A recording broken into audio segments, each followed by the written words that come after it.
Hello everyone, I'm Seho and today is my 19th birthday. I'm out here at Worthington State Forest in New Jersey near the Delaware Water Gap, and I'm on a hike. It's around a 10-mile hike. I'm about a third in, and towards the end I'll get a hopefully beautiful view off of Mount Tammany. Hopefully that's the right way to pronounce it.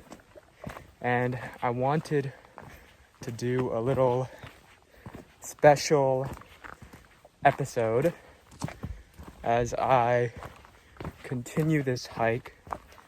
I want to reflect on the past year and what I want to continue to do to sustain myself at 19 years old, and what I want to get rid of in my life and improve at to grow as a person in this 19th year of life. So I kind of want this to be an open, shared video diary. But first, here's the trail right now. We got some nice dirt and grass for this part of the trail. The sun is peeking in through the trees. Lots and lots of shade on this trail, which is great. Not too hot today, so I think God has blessed me with a beautiful day.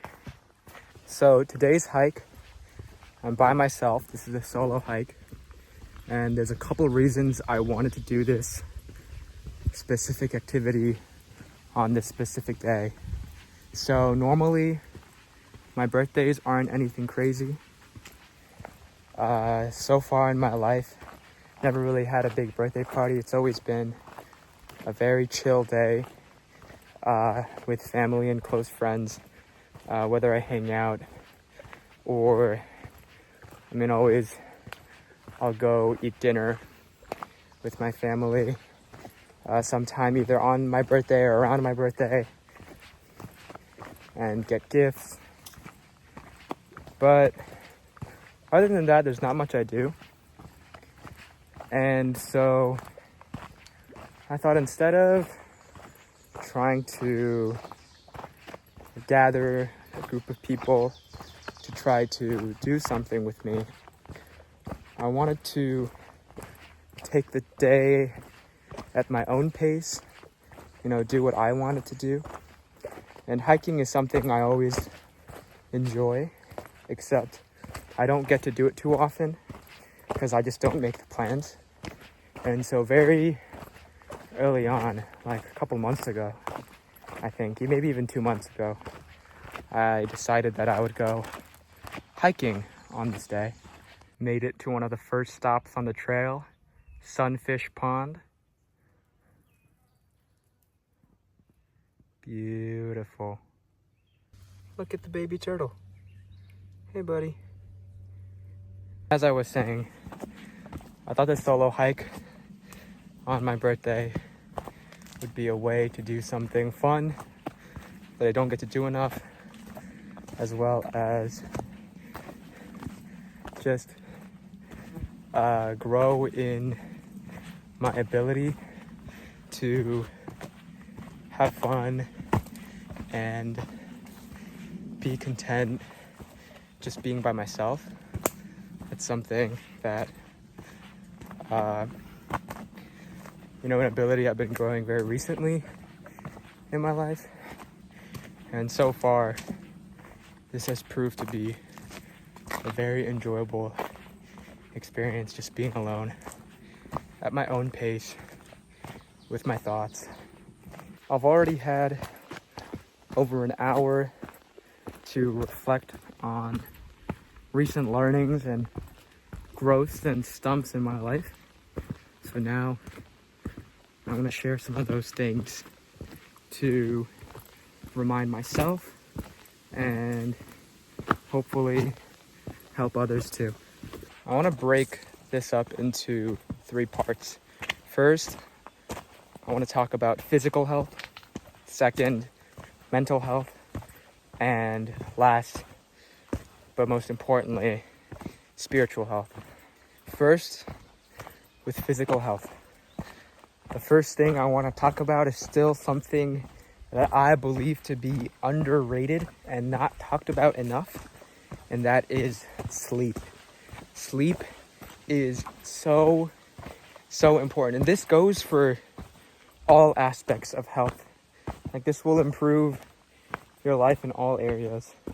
I think still people have become so accustomed to running on 5 to 6 hours of sleep, and though it's manageable for some people and they still get everything done, I've learned personally for me, when I get anywhere from 8 to 10 hours of sleep, I feel the most like genuinely myself and energized and alive, to the point where I feel like not only can I be kind and courteous and patient with others, but all those things to myself as well, which is really the most important. I used to be okay with getting anywhere from not 5 to 6, but 6 to 7 hours of sleep. And again, that's not terrible. But I noticed a world of a difference since I got to college and prioritize sleep more. And granted, that's because classes started later, and I was working a bit more of an independent schedule. But I just felt so much better in a lot of ways, and I these days don't even consume much caffeine. It really, sleep just gets me through the entire day. It also but it helps that I don't have to take naps anymore through the day. I used to be a frequent napper, but these days I can just get through the whole day with good sleep. And that is huge because it doesn't create breaks or interruptions within my day. Now, some tips on how to get good sleep. I'd say you need a consistent sleep schedule, and that is what time you go to sleep and what time you wake up. It doesn't have to be down to the T. I mean, if you get really good at it, it will happen that way, where your body starts getting tired at around the specific time every day, and then you just naturally wake up to your body's alarm in the morning, which that's like pristine. But it doesn't have to be that perfect. I'd say if you're already in a place where your sleep schedule is kind of backed up, just slowly every day try to sleep a little more early. And melatonin, I would definitely recommend. I would say the point of melatonin is not to be on it forever. Like, the point is to get off it at some point, but definitely starting off, it can help you get into a rhythm where you can kind of sleep more automatically.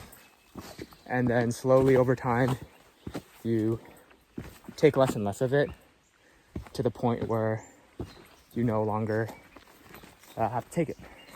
And if you're still struggling to sleep, all the other things I talk about related to physical, mental, and spiritual health, like working on those things, will also help you sleep better. So in that way, sleep is a good number 1 to start talking about. Look, I found blueberries. Blueberries are my favorite fruit. Let's try one. That's pretty good.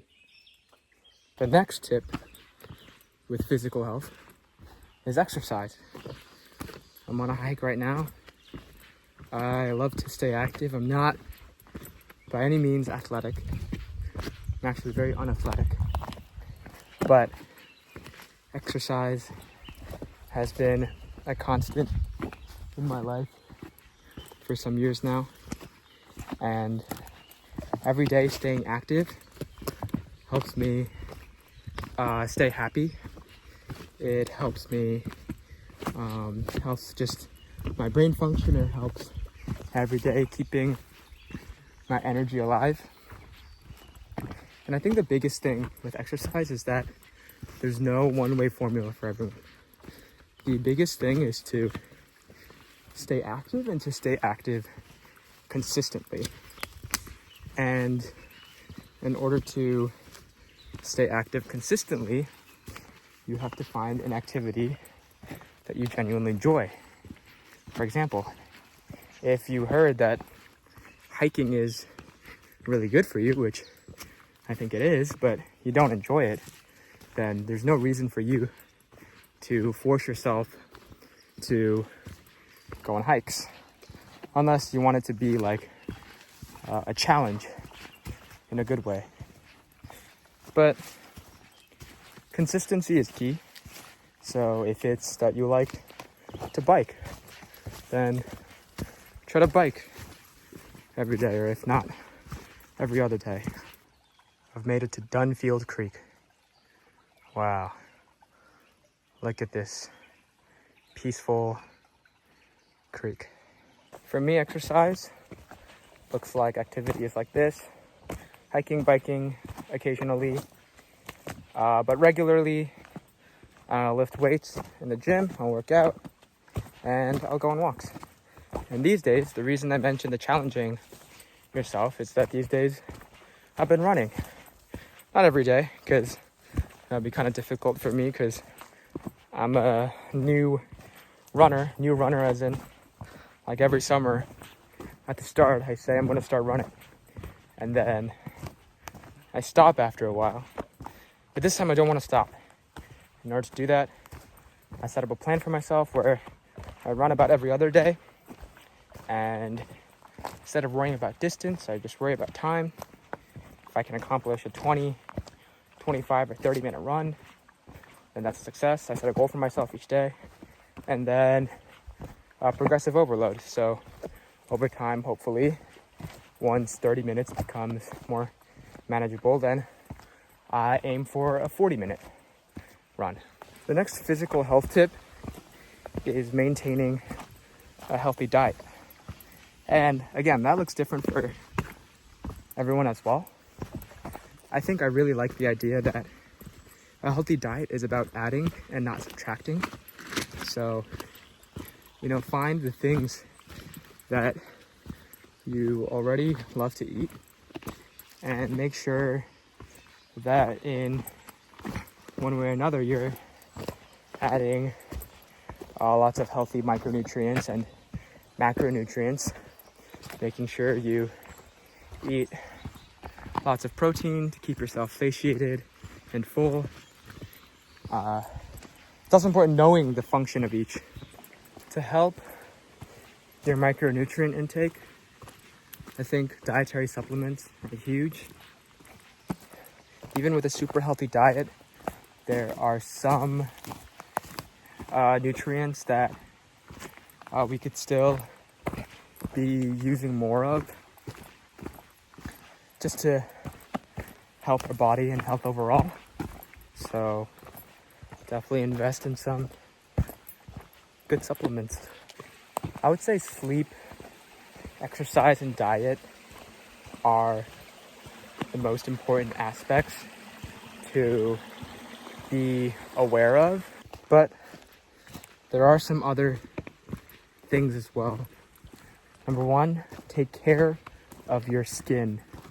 I have eczema and dry skin, so it's a necessity for me, but just to moisturize daily, wash your face, moisturize soon after you shower right after you sweat. Like, don't wait too long so the sweat doesn't build up and dry out on your skin. Those things are important because those will help you not just long-term health-wise, but immediate, feel good health-wise. Next, stay hydrated. I can't stress this enough. I have my black Owala water bottle everywhere I go, always filled. staying hydrated all day has so many benefits. I can't list them all, so just look them up and trust that the more water you drink, and again, the key is consistency, the better you feel and the better your overall health will be. The last thing I want to say about physical health is to take care of your body. When you're constantly doing, and this can pertain to, physical activity, but not even if it's just you're working or studying, your physical body is asking for rest over time and needs recovery after just a strenuous period. So give it the rest it deserves.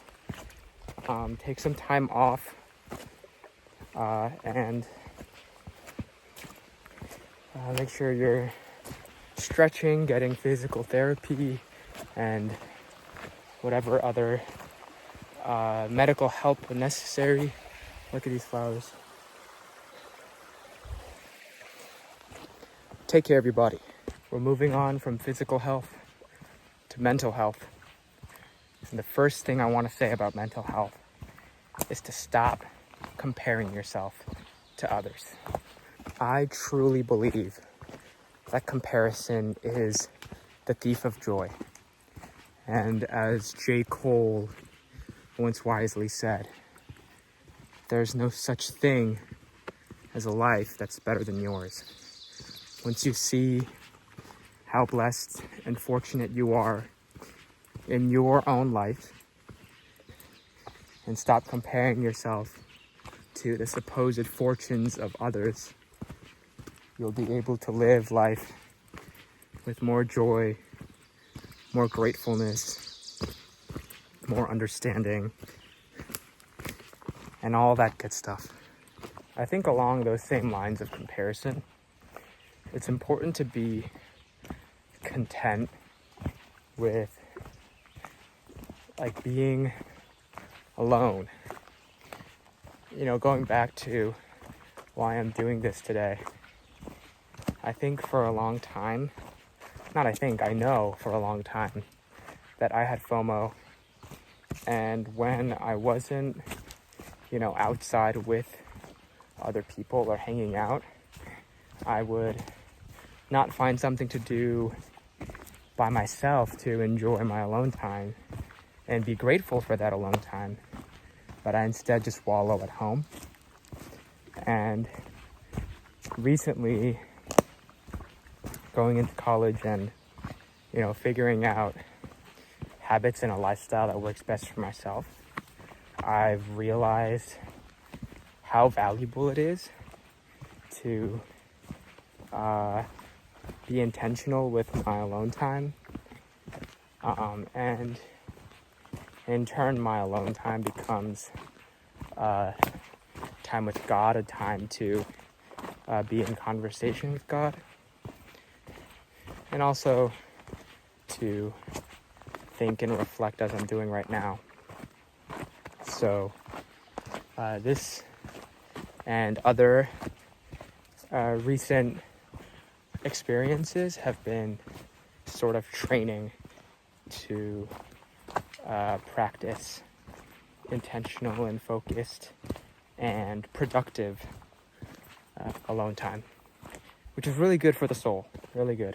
Speaking of being alone, I think it is really important to know what you want in life, like what works best for you and what makes yourself happy, and to do that over following the crowd and trying to follow someone else's formula for a good life.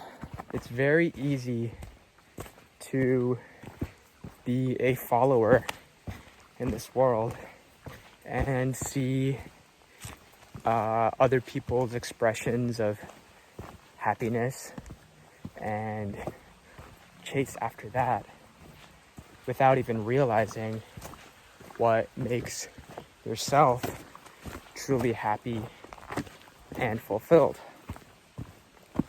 I think oftentimes it's the fear that what you enjoy and what makes yourself happy is different from others, and in turn susceptible to judgment.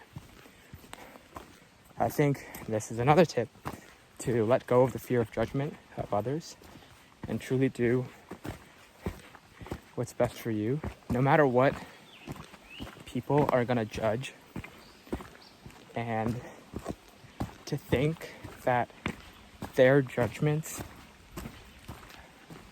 should determine how you enjoy life is foolish. It's only gonna make life hard and miserable.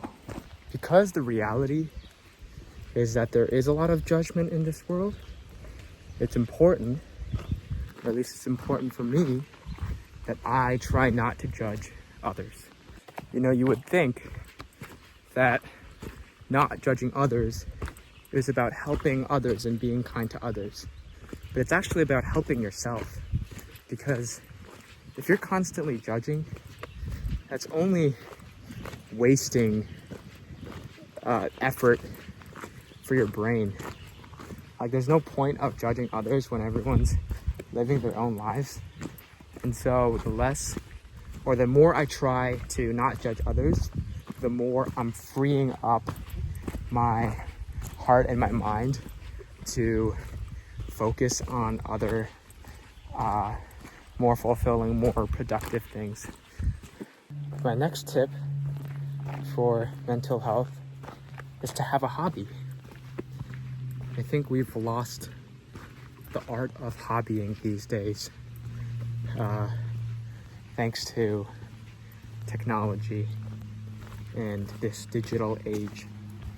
But I mean, granted, I think there are valuable hobbies that are done on the internet too, but in general, I think what hobby allows is for our mind to wander, in some ways to be creative, in some ways just to get our minds off of the busyness and obligations of life.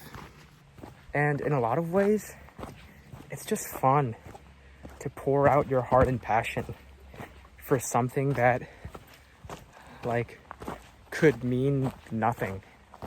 The next thing I want to talk about is people relationships. Now, instead of just saying, make sure you have close friends, keep the real ones close, keep family close, I want to instead suggest to put effort into your relationships.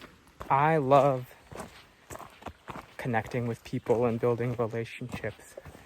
And what I've learned over the years is that as much as people want to believe that close relationships just are kind of happen naturally, which is true, I think there is also an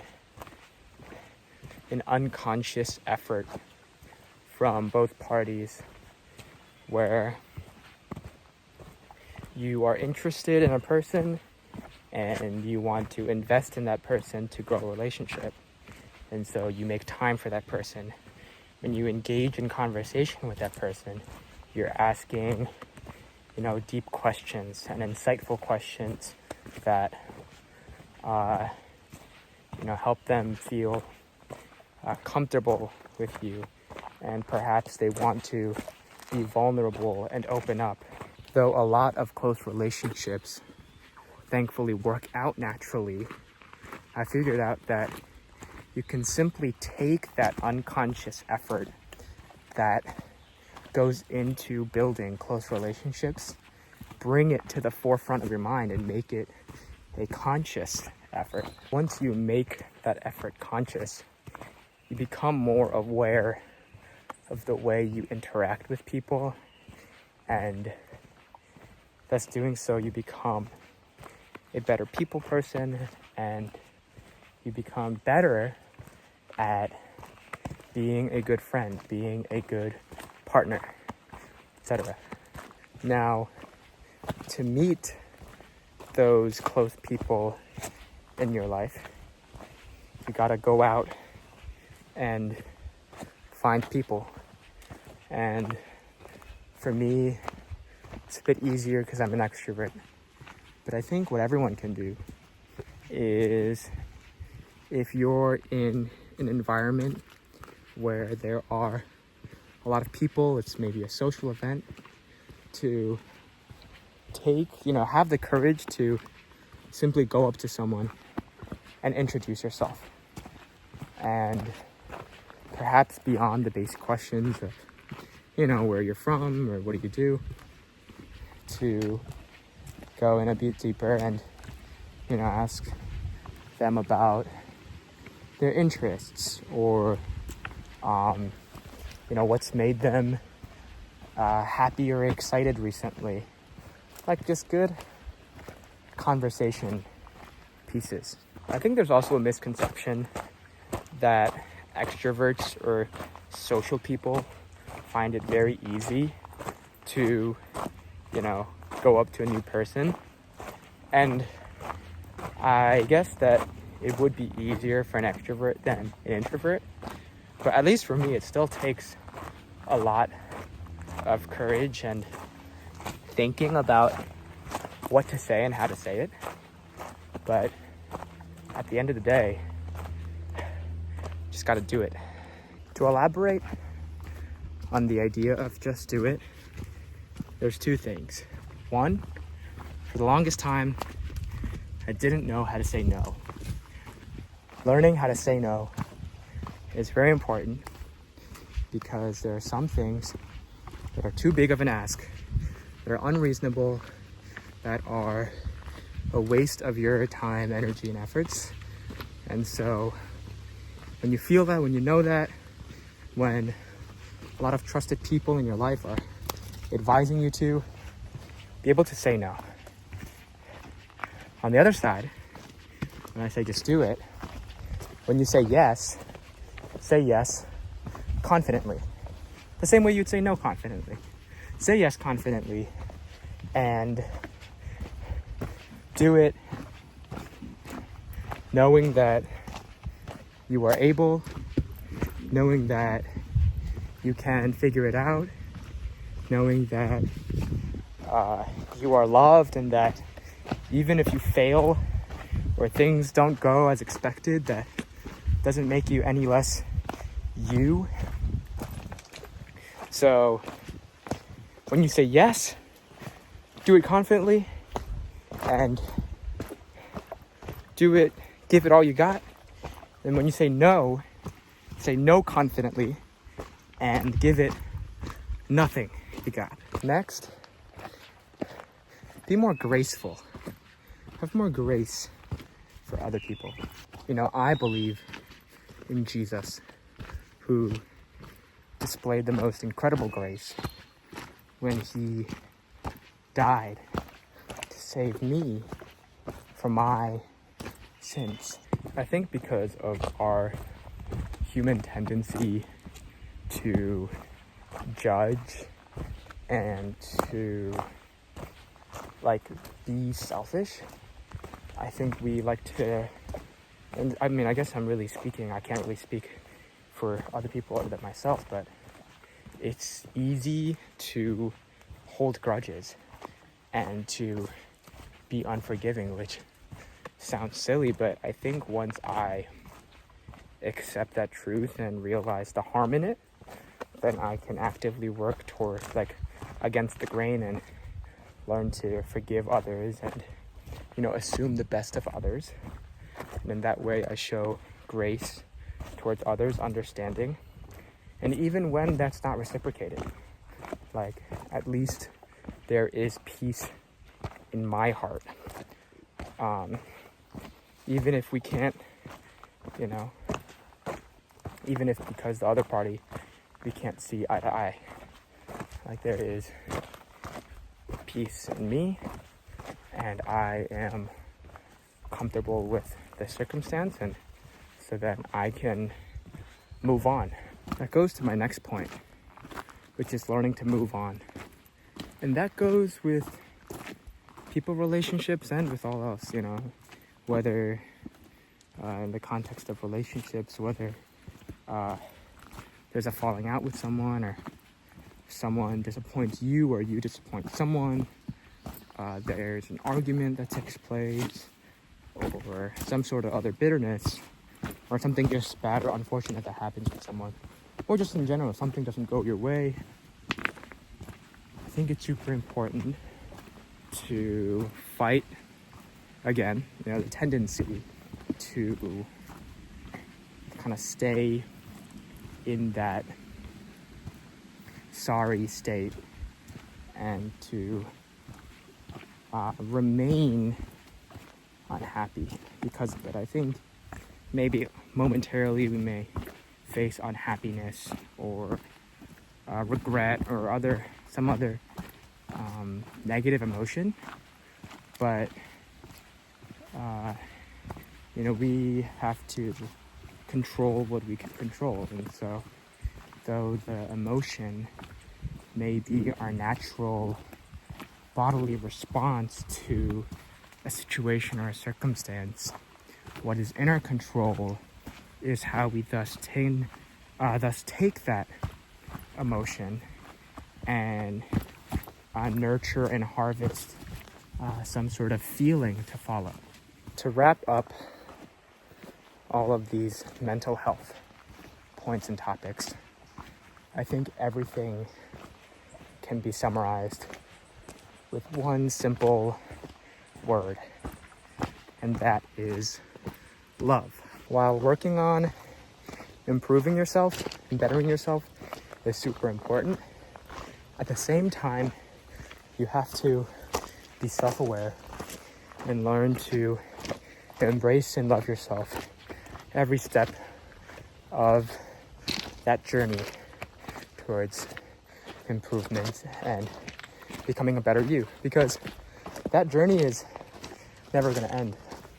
You know, one might think that, oh, if only I get better at this or improve in this area of my life, then truly I will feel like I can truly love myself and I will be the best me. But we are constantly changing creatures, and there is never like the best me that I can become.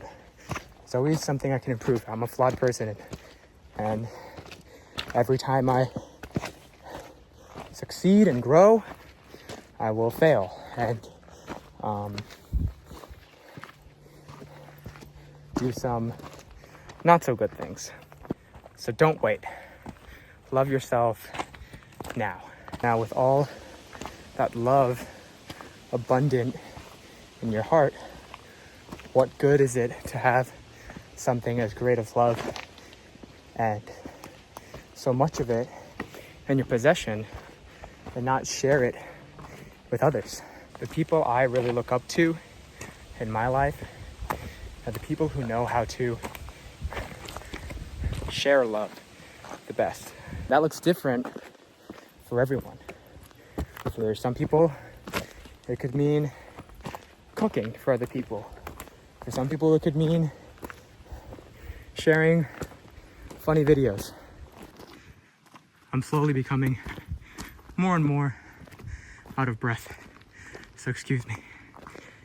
But to just know that there is an abundance of love to be kept, to be shared. And once you know that truth, then the truth sets you free. And you can love everyone. The more love there is in this world, the more joy there is in this world, the more connections, the meaningful connections there are in this world, the more people understand each other, the more people can share and do life together. You can't really see off of this recording camera angle, but this incline is no joke. And that leads me to my final topic, spiritual health. If I believe that there is an abundance of love in this world, there has to be a source for that love. Where does the love come from? I think we're almost here at the peak. See a sliver of light. This is just a sneak peek of what I'm about to see. I mean, that already is incredible.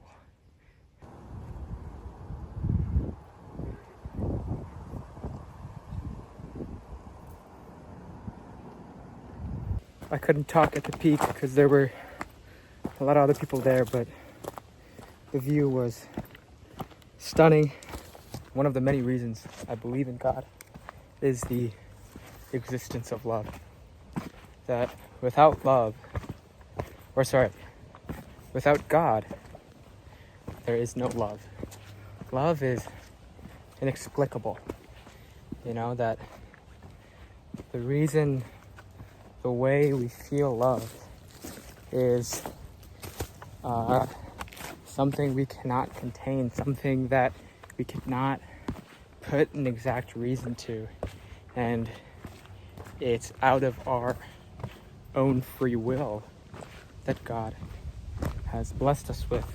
John 3:16 says, "For God so loved the world that he gave his one and only Son, that whoever believes in him shall not perish, but have eternal life." Now, whether you're a follower of Jesus or not, you probably heard that many times. It might sound like a broken record, but there's a reason it's so popular. It is a testament of the greatest demonstration of love in the history of the world.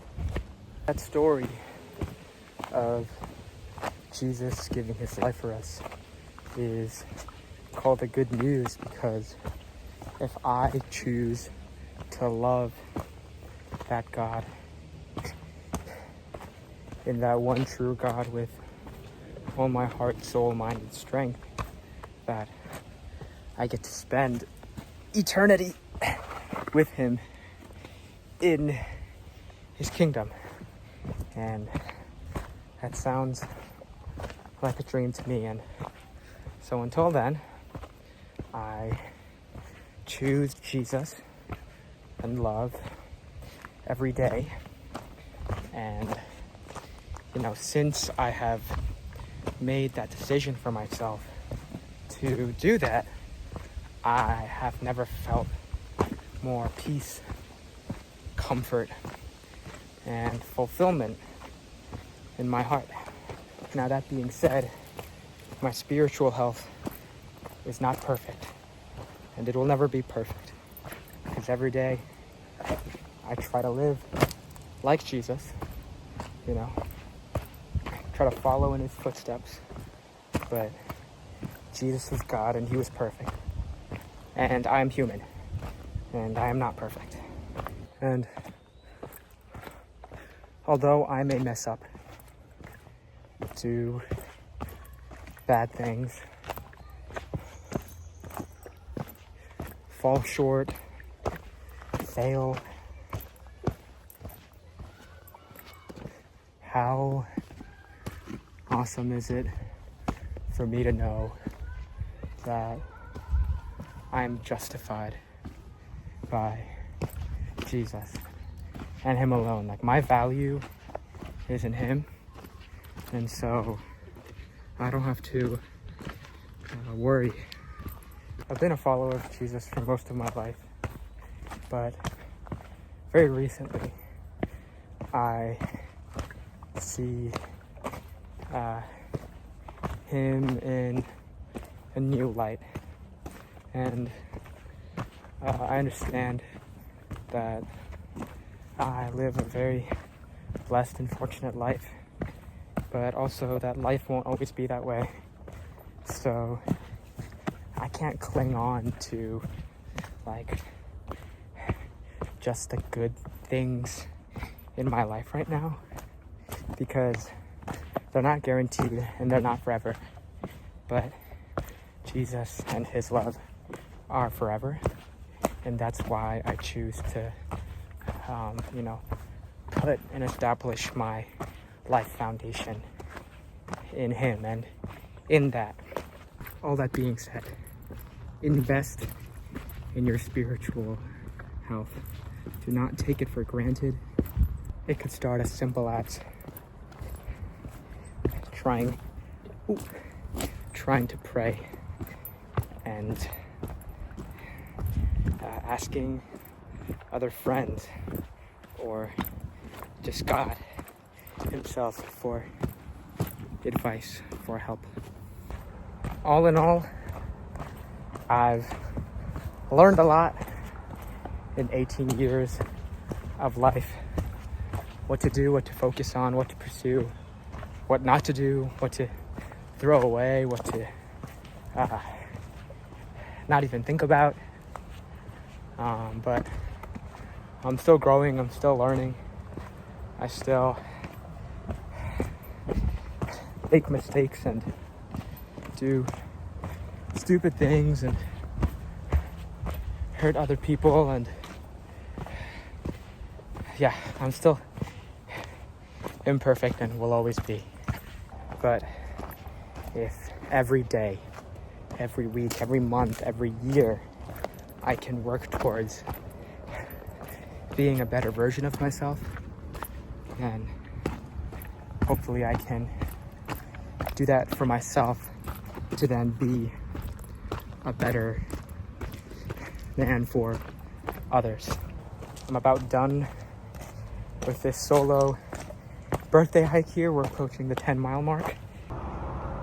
We got another lower angle of the view. Look at the water gap over there that just runs by this mountain. I mean, this is beautiful.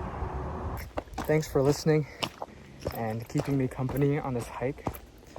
I'm really happy with how the podcast is going so far. I think it's been a super fun experience, and I'm really grateful that the people who have come on as guests and other friends have given positive feedback and are as excited about it as I am. I have noticed that I am very interrogative, whatever the pronunciation is. And that's because I've been really just trying to ask insightful questions about the life and experiences of the guest. But hopefully I can, bring in some conversation topics that would invite my own insight and opinions as well. And, I can elaborate on some of the things I just talked about now and share more of my own thoughts, beliefs, experiences. Officially done with the hike back where we started. Thanks again for listening. Happy 19th birthday to me. I'm very pleased with this solo birthday hike. What a great way to start the day and 19 years of life. I'll see you guys next time.